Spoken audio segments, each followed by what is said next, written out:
All right, I wanted to discuss today wedges. And I mean, you can split anything with a wedge or with a series of wedges.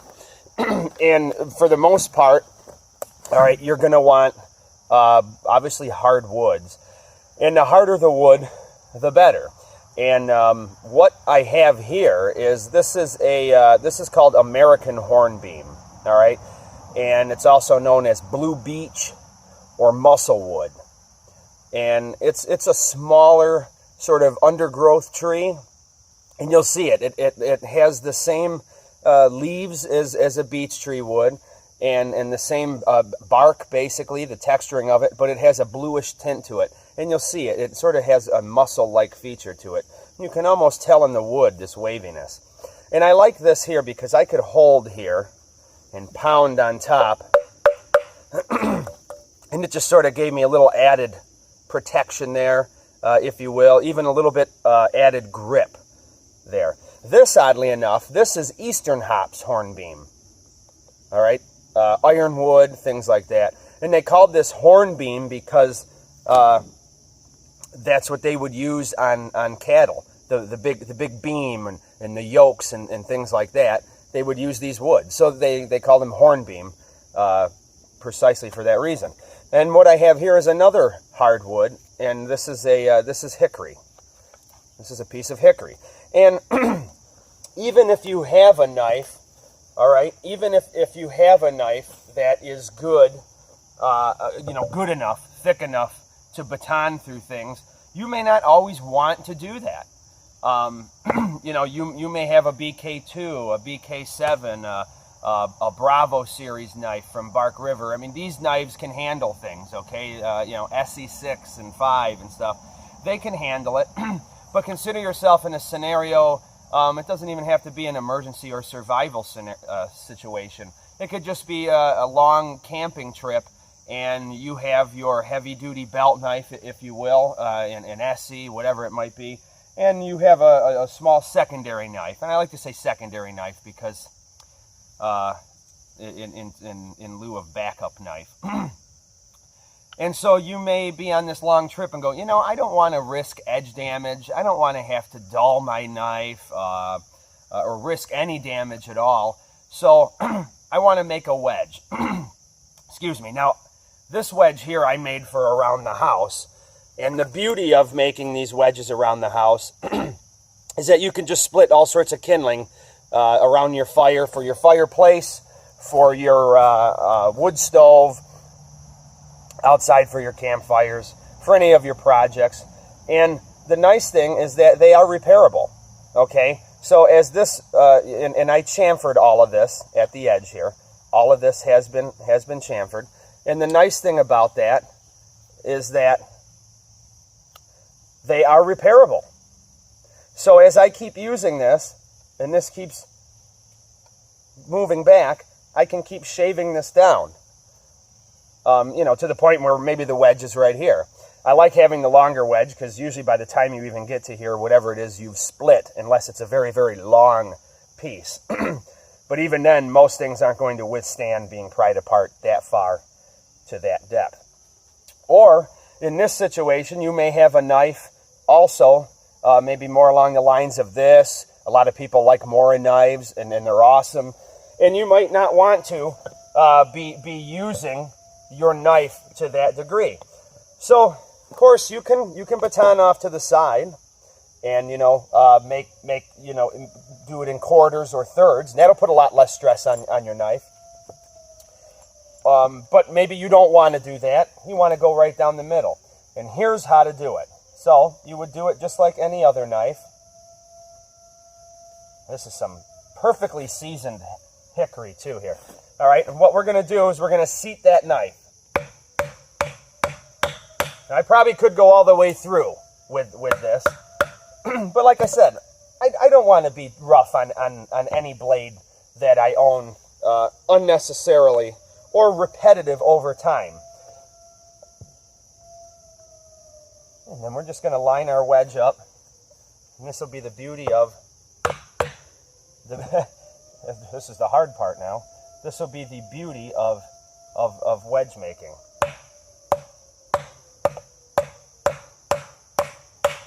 There you go.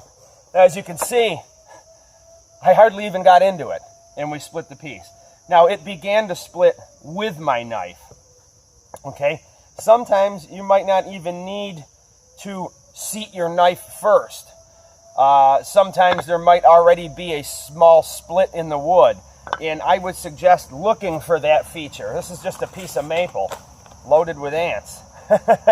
Sometimes wood will have a natural split in it, and you know what I'm talking about.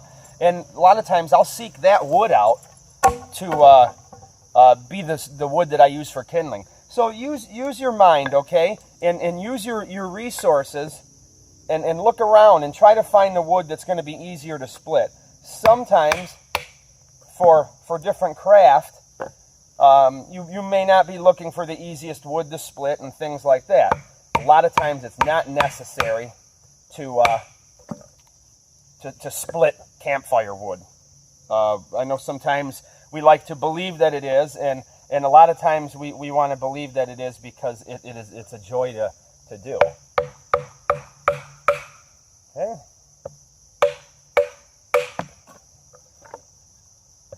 And of course now at this point, if I wanted to keep on splitting it down more, I could use the wedge, or I could just start reverting to using the knife now.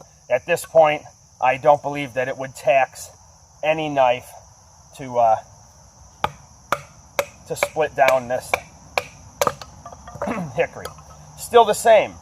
You already have the wedge made, and if you already have the baton, go ahead and keep using the wedge. Spare your blade. Like I said, whether it is some big, heavy, overbuilt, full tang knife, 1/4 inch thick, or you have a smaller knife, a hidden tang knife. Either way, you're going to save yourself a lot of thrashing on your blade. And use your resources. We talk about doing things the intelligent way and things like that. And if you're going to be at camp for a while, or you're on a long canoe trek, making one of these and throwing it in your canoe or your truck, if you're car camping, isn't a bad idea. This thing will work all day for you, all night, and at the end of the day, you can pitch it if you want, or you can use it for months and years to come, depending on how you maintain this. Some people, for longevity purposes, will soak these types of things in used motor oil. I didn't with this particular one. With this one here, I just used boiled linseed oil, just as you would an axe handle or anything like that. And I put a nice heavy coating on there and really didn't wipe any of it off, just, very quickly. So this baby is good to go. Like I said, things are chamfered around the edge there and around here. So it might prevent fraying or further type of splitting and up here, the points of impact. But as you can see, that took no stress on a knife that, in my opinion, I wouldn't want to be using that particular knife, this K-Bar Navy knife here. I wouldn't want to be using it in that manner often. But as I said, regardless of your knife, depending on your situation, you may not want to sit there and use your knife to that degree. And you can save yourself a lot of trouble in the long run, whether it be breaking your knife on a long trip or just having to resharpen it, or, you can damage handle material. You can damage a lot of stuff. So if you have a knife that's good at thrashing down through hardwoods and things like that, still consider it, because I've done it. All right, I've had my Bravo knife, and I have used wedges around camp because I figured, I may be doing out a deer in the next hour, and right now I'm just getting a fire going and boiling some coffee at a deer camp, if you will, and I'm going to save my edge, and I'm going to split some wood like this. And I don't have an axe because I'm going to pack out an animal. I'm going to butcher it in the field and pack it out. So I'm going to sort of save the edge of my knife here a little bit. And when it comes time to process the game, I can just, you know, a couple swipes out there before I get going. But to risk damage and things like that in certain scenarios, like I said, doesn't have to be survival. Could just be you're too lazy and you don't want to sit there and resharpen a knife or have to worry about any damage. Once again, thank you so much for tuning in, and give wedges a try. You don't have to make them, you know, like this. You can just grab a stick off the ground and shape it and use it for just that session, you know, just to split those 3-4 pieces. And of course, the more wedges you have, the bigger the stuff you can split. Thanks for tuning in. Take care.